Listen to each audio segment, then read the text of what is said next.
La saison 5 de The Boys s'est terminée il y a 2 jours, mercredi 20 mai 2026, et fallait que je me rattrape un peu de Gen V saison 2 avant, puisque on l'avait un peu vu avec le tout dernier épisode de la saison 4 de The Boys.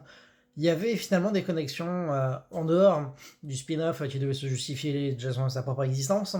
On avait dans la série principale des interactions avec Gen V, et en tout cas, personnellement, je m'étais dit que peut-être que ça allait gagner en importance. Et dans le sketch, j'ai voulu rattraper la saison 2 de Gen V juste avant de voir The Boys. On s'en parle juste après. Ce sera la vidéo de ce soir, l'analyse de la saison 5 de The Boys. Et Gen V saison 2, déjà, pour laisser ces choses dans leur contexte, j'avais pas trop aimé la première saison de Gen V. J'avais trouvé ça un peu mid. J'avais bien aimé le côté spin-off, ça marchait bien, il y avait beaucoup de connexions avec la série principale. Ça, pour le coup, ils avaient bien su le gérer. Mais par contre, les personnages, je les trouvais assez caricaturaux. Après, j'aimais bien Emma, j'aimais bien aussi Kate et Sam.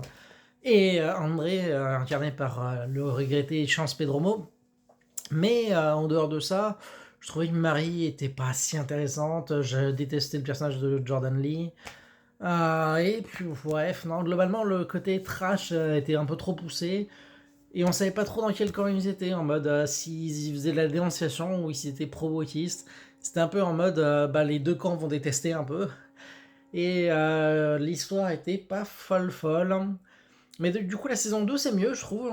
Ça va moins dans. Enfin, si, il y a encore beaucoup de provocations gratuites. C'est presque la marque de fabrique de Gen V et The Boys. Mais en dehors de ça, je trouvais que l'histoire avec Godolkin, ça marchait plutôt pas mal.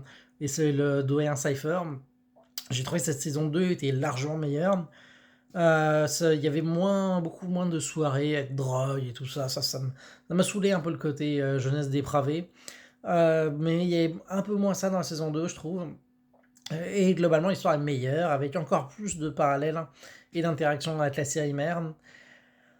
Par contre, je suis pas sûr de l'intérêt au long terme. Sachant que ça a été annulé et qu'il n'y aura pas de saison 3.